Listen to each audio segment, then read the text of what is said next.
I have a confession to make. I am bad at grocery stores. I mean it. I really am. I think I get sensory overload or something. You can ask Jewel. I walk into a grocery store and I get this like deer in the headlights kind of glazed over look, and she might tell me to go do something, and it'll take me like 15 minutes, and by the time I'm done picking out the one thing she asked me to find, she's already through the checkout line. I think I'm overwhelmed by the 200 boxes of cereal that cry out to me, buy me, I'm family size. The mountains of avocados. There's always a mountain of avocados. Why are there so many avocados, okay? And they're all out of season, at least this time of year. Or the 50-odd different kinds of cheese. Not just at Walter Stewart's, but at Stop and Shop and Acme. I mean, how are there so many kinds of cheese? 15 of which are some kind of Gouda.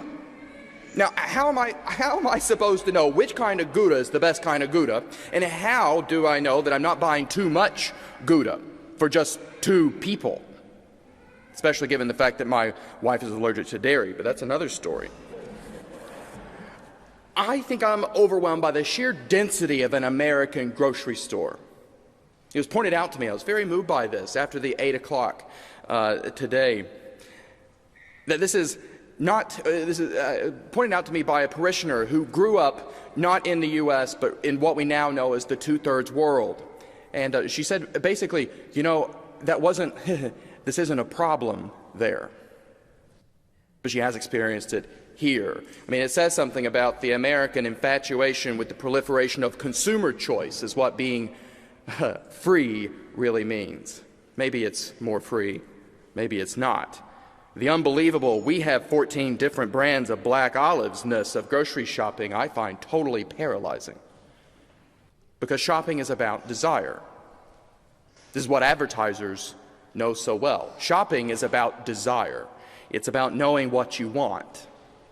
And when faced with so many choices, I quite simply have no idea. Now, I was also advised after the 8 o'clock that I should reassure you that I actually do go grocery shopping, okay? It's not all on Jewel. I can get over it and move on, all right? So you will see me in Stop and Shop or Acme, although I might duck behind the cereal aisle if I'm wearing my sweats. Grocery shopping is actually a lot like life. So in a certain sense, we do all have to get over it. Christians believe that human beings are creatures of desire. Now, of course, Christians have often given desire a bad name, particularly any desire of a sexual sort. But at the heart of our faith has always been the idea summed up by St. Augustine, that our hearts are restless until they find their rest in God. The idea that God makes human beings uniquely among creatures, I think, incomplete without him, so desperately in need of God's love and God's life that we cannot but crave them. And this makes Christian living really quite straightforward. The Christian life is about getting what you want. Although any of us who have been human for any time at all knows that's easy to say and impossible to do. Or nearly. Because life is like a grocery store. Aisles and aisles of choices. 50 of them to a batch. Some of which are routine and boring, like the box of bran flakes you pick up devotedly every week. Others of which you're at a straight-up loss about, like the 7 different kinds of strawberry preserves that Trader Joe's offers. And still others of which you're totally bewitched by, lost in an advertising-induced fog. And before you know it, you're through the checkout line and packing up your trunk, and you've got 15 boxes of frozen green chili mac and cheese that you had no room for in the freezer at home, but they were all on sale.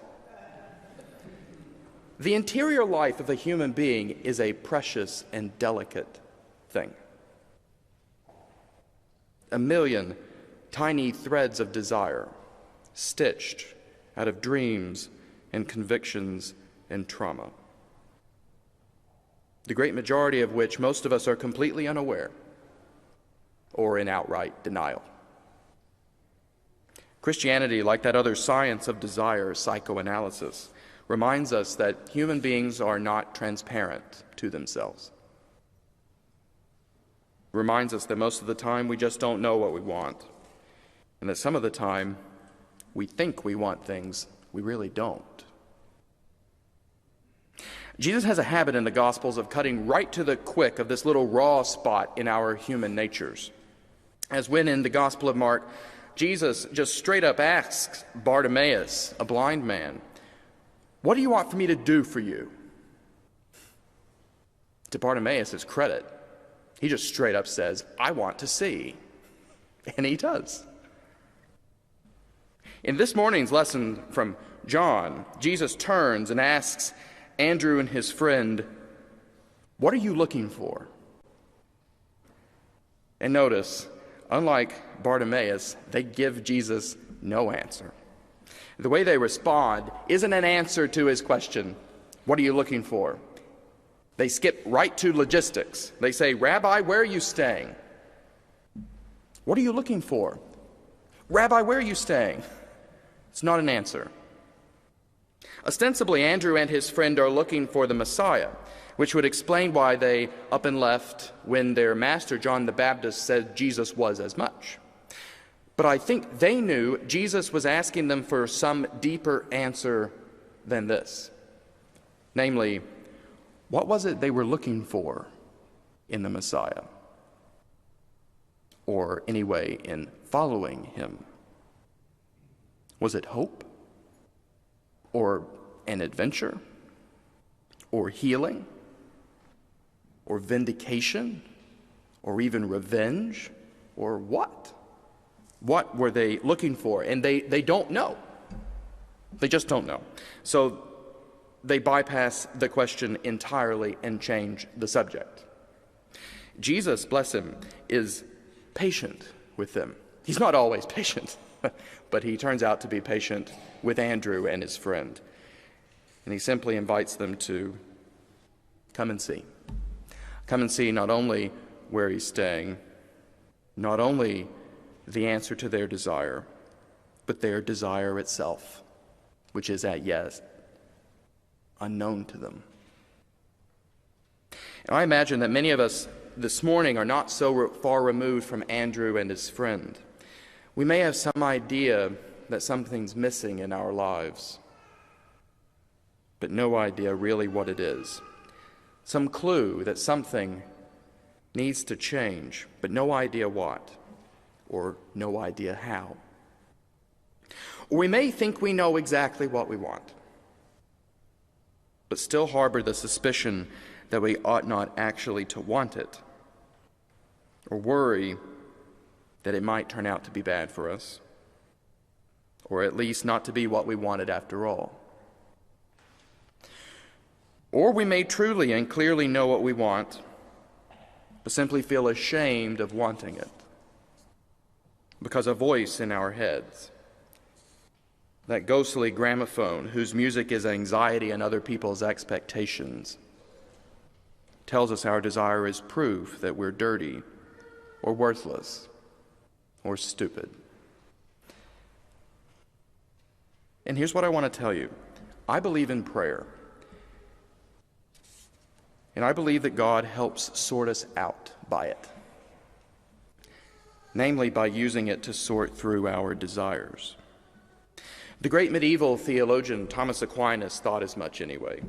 Thomas believed that when we tell God frankly and candidly what we want in prayer, not in the censorious way that most of us pray most of the time, cleaning up our act in front of God, as it were, but really letting God have it, the good, the bad, and the ugly, and then letting God the Holy Spirit determine what's really good and really bad and really ugly in it, rather than ourselves.